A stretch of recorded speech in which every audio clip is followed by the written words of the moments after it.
Welcome back to East Coast DNA's series of nominee interviews for Music PEI's 2025 awards. So today we'd like to welcome Sarah Hagen. Yeah. Now, I should have checked that before we hit record, but welcome, Sarah. Yeah, thanks for having me. We definitely covered a multitude of genres, and we've been able to dip into some like industry awards, and we even had Elsie on for album art. So now that we're talking to you, I was kind of curious right off the bat. Like, first of all, congratulations for the nomination. Thank you. But I'm curious, the definition of the category that you're in. I didn't really dig into it too far, but rather than just being like classical music of the year or classical album of the year or something like that, it was an achievement in classical. So it was a little bit different. And when I dug in a little bit more into what you do outside of being a pianist, I did see that you do quite a bit out there. There's a few different aspects to what you're doing with your music career. Uh, but yeah, from your point of view in this category, what does it mean to you to be nominated in that area? I mean, for me, it's such a bit of a sense of community. You know, there's a this group of us all in the category together and all trying to do our best to bring our to bring classical music to the people in various ways. And I think it's more about the collective of people as opposed to the individuals in each category. So, kind of going along with that too, bringing people into that community, maybe bringing in some new ears for the music that you have to offer. I did notice that outside of the stereotypes of what people would expect from going to a classical performance or just watching somebody perform on piano, you add some elements of comedy into your acts as well. And I know that a lot of artists are natural storytellers. Not everybody always gets the microphone and gets the opportunity to address the audience that way, but I do notice that you add elements of comedy where you have the opportunity. So Yeah, is that part of that, pulling in a different audience?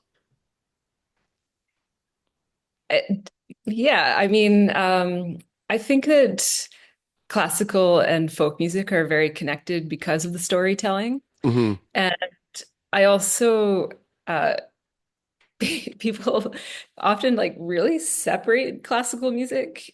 Like you talk about music and then you talk about classical music, and it's never made Yeah. sense to me because I think it's all very interconnected. And I mean, I was sitting on the plane from Charlottetown on Wednesday, and Logan Richard was next to me, and I said, "We should do a show together." Because it would be so wild to have Yeah. that like side by side. And I just think that it doesn't need to always be way off in the corner. I think it's Hmm. music that's really relevant and has like gets a bad rap sometimes for being stuffy or oh, like if people talk about how the audience is dying. I mean, we're all dying. I mean, it's sort of a silly thing to say. I don't see it happening in my own world anyway. And another element that I saw too, as far as maybe thinking outside the box a little bit, you had a project with artwork to go along with the music. So, I mean, obviously, when I first started to dig in a little bit to who you are, it was the musical element that I went to first. But when I saw the artwork that went along with it, I was trying to envision how you incorporate that into like a live performance? Do you do that like in a gallery kind of style, or is that more of a reflection for people using a digital artwork thing? How did you go about integrating those two pieces? I mean, it's something I've done for golly, probably about 20 years, and I've done it also with other artists. Hmm. So I've a project where I worked with, I can't remember, about 4 or 5 painters, and they were each given a set of pieces to paint to over some months. And then when we did that show, we projected it on the stage during the performance. Um, and then the big show I did, like where I did the art, it started out just as process, actually. It was a Okay. different way to learn the music. So as opposed to learning the music from being at the piano and, woodshedding everything, I thought about the notes as actual visual elements instead. And it was an experimentation of process because it was COVID times and I had lots of time. Hmm. Now, if we get into the music a little bit too, you're doing technically like your own version of a variant of classical music. Is that the right way to explain that?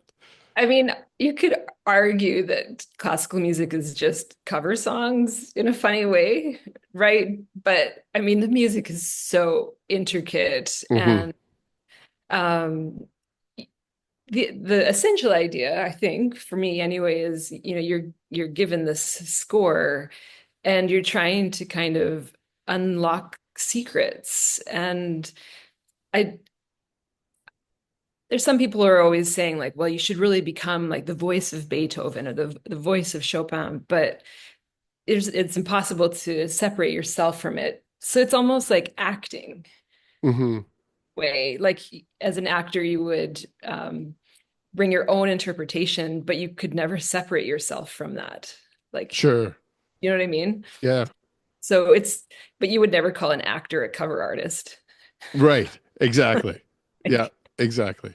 So, what do you think is really the secret, I guess, to the longevity of something like that? Because as much as when we say like folk music, you can kind of trace that back to like troubadours and people roaming around from village to village, but it's those songs didn't necessarily stick around. But then is it just because the people that were writing those songs years ago were actually writing down how to play them?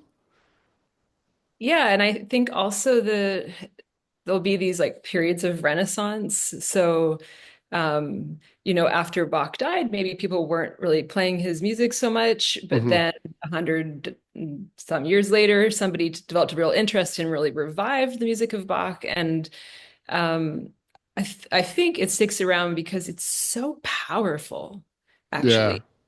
Like it's not if classical music was crappy, then it would be gone by now. Oh yeah, exactly. Yeah. Like It's never I've seen genres birthed in my lifetime and I've seen them kind of hit their peak and fizzle out. hmm. But that is something that's always been there. There's always a few elements out in the music scene that never go away. And I think to people from the outside, maybe sometimes, kind of how you said the stereotypes maybe are not always the most optimistic. It might seem harder to get into for some people that maybe don't already have context or experience being in those circles. It might be a harder thing for somebody just to say, like, hey, I'm going to go take this performance in. But that said, I do recommend anyone out there that's thinking that way and watching one of these episodes, go out there and try it. It's phenomenal. I love going to things like Music Week and getting the opportunity to see all the different people that are showcasing because I don't have to stick to a genre. I just get to go see basically the best of the best in a region that are all out there bringing their best to the table to show people what they can do. So it really is exactly the way it sounds. It is the people putting their best on the stage. So it never really matters to me what type of music it is. It's just the vibe that's created within the room, the atmosphere, connecting with the audience and what message that the artist maybe is trying to deliver. But I do always find I'm a sucker for marketing and do it yourself attitude. So I can kind of see how your mind must be thinking creatively, but still have a little bit of flair for the marketing element of it so that you can take those elements and showcase them to the public. So is there anything that you're looking forward to tackling in 2025? Huh. Um, yeah, I mean, I'm actually weirdly, I'm like, I'm working on a book that is about this sort of overlooked French composer, and this idea of bringing people into her music through knowing about her story, which is so incredible. So that's a big project for me in the works right now, and some some like big touring that I can't announce yet because it's not been announced, but Sure. lots of like exciting things happening. So I'm kind of focused on preparing. And the thing about the style of music I play is that it requires so much technique and stamina. So you just have to be in such excellent shape Hmm. to go out on the road. And for me, the hardest part about being on the road is that to be in shape, I really need to be practicing 3 to 4 solid hours a day, but often there isn't time for that. And um, so I feel like that's the most stressful part is having the time on the road to make sure that at least Hmm. every few days I can find that time. Um, so a lot of what I'm like tackling is planning and also thinking ahead. The repertoire takes a long time to learn, Yeah. so it's not a question of sitting down and writing a song and then recording it the next week. Like it's if I want to, you know, play the next big repertoire I want to play, I have to work on that now so that it's ready in a year. Yeah, that would make sense. So do you find that difficult? Like I know every artist out there has they're working on their set list and they're working on their showcase and they've got solo gigs and they got full band gigs. But do you find it hard to you seem like you kind of dive right into what you're working on at the time. So do you have a hard time switching focus to be able to train yourself for what's to come while you're still maintaining what is happening right now? Like for instance, you're on the road right now. Yeah. So you obviously have the extra challenge of trying to find a place where you could even sit down and do that work with the piano, but you have to maintain the practice for what you're doing now and prepare for what you're doing next. So that Yeah. would be a challenge for me. Does that mean that you have to extend that, or is the 3 to 4 hours kind of evenly split?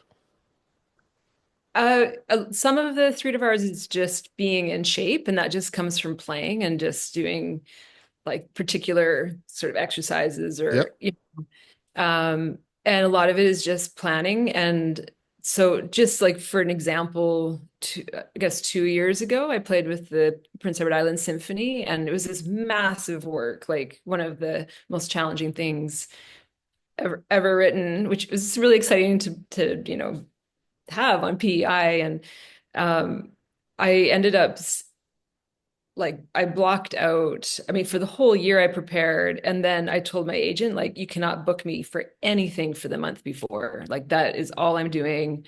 And in that at that point, it was like 4 to 6 hours a day, like at the piano, and then usually another hour or two away from the piano as well.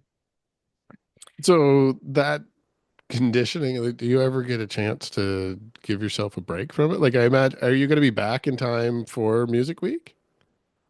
I I am back for like one day, and then Yeah. stupidly I have concerts in like Toronto and near Toronto the weekend of. So like I'm gonna miss out. I'm really disappointed. It is something that I have been saying a lot lately too, that it's a nice problem that in the arts world in general, but in the music scene, that having too many events and too much content is the current problem. Like as you mentioned, we had a lot of time on our hands not that long ago. Hmm. And now we have the opposite where there's so many opportunities out there for fans and artists alike that our challenge is trying to decide what thing we're actually going to do. So I'm happy by that change. I mean, obviously it'll have to level out at some point or we're all going to stress out, but Ah, yeah, it's nice to see that the opportunities are out there for everyone. So you also, as you mentioned, where it does kind of overlap some of these events, but not all of our viewers are actually going to be in Prince Edward Island with me that week. So where you do have live performances coming up, I did see that one notable one, you have something for tie-in with International Women's Day. yeah, which is a kind of a funny thing for me because I feel like it should be really International Women's Year, Sure. not just a day, but Yep. it is kind of also great to gather people together and really celebrate women. So the first thing is in Newmarket, and um, so I think it's a brunch actually. I'm not really sure. And then I play kind of the same show but expanded in Toronto the next night. And it's a big like interest for me and a passion. There was actually women writing music at the same time as Beethoven and Chopin. And I mean, we don't. I mean, of course, there were women writing, but a lot of that is being overlooked and Hmm. tucked way back into the like hidden stacks of libraries. You have to kind of blow the dust off the scores, and it takes somebody to bring that music to life, and that's my job, like to do that. And it's oh, there's some dogs around me all of a sudden. Those are not my dogs. Like, They're they, they're welcome. We've had a few oh pets on my the show. gosh. All right. I don't So know. as you mentioned, that kind of being a passion for you as well, you did mention that you're kind of doing a research project too, as well, so that you can bring one of those artists back out there and bring some attention. So, is there anything that you would recommend to artists out there? It's a little difficult for me as a male to 100% identify with that aspect of it.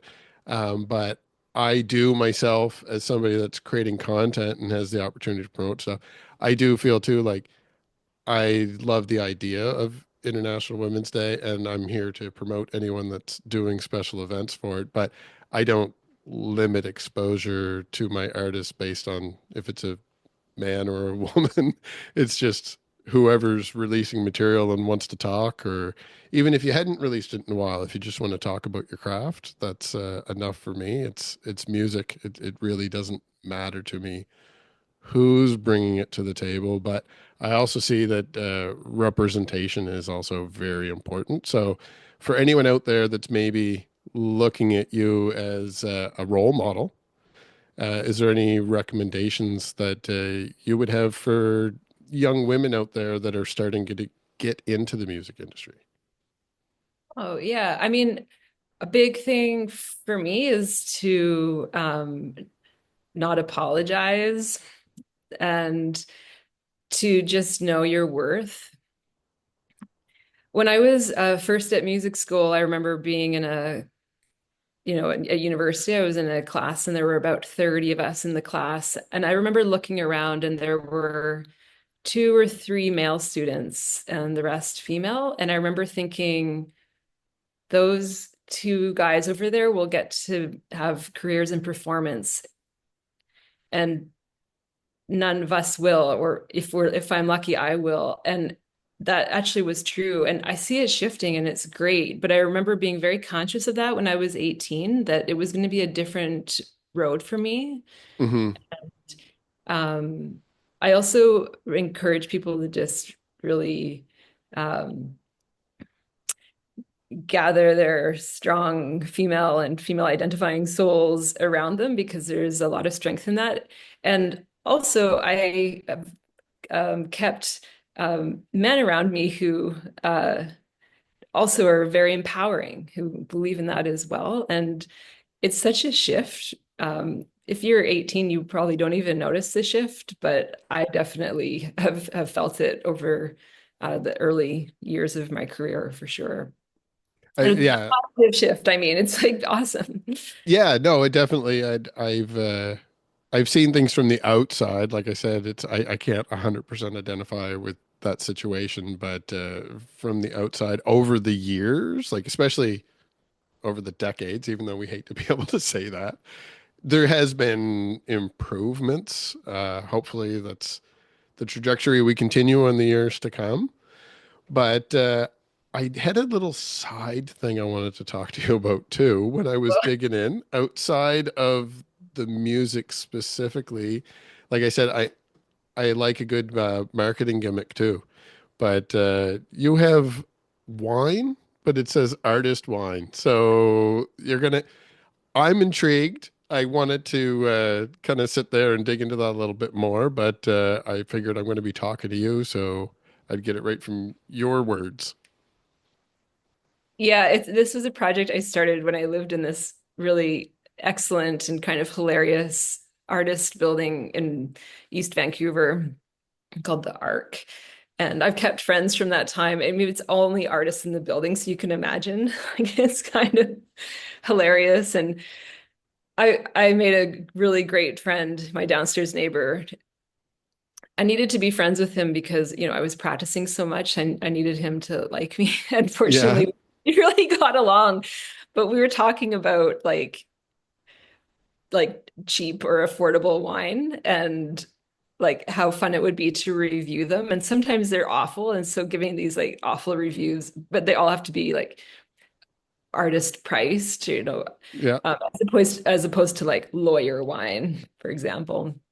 And then it's totally, I'm not educated in wine at all, but it was just this like goofy idea we had to review kind of highly mediocre wine as if it was amazing, and then pair it with music because that's kind of fun to do.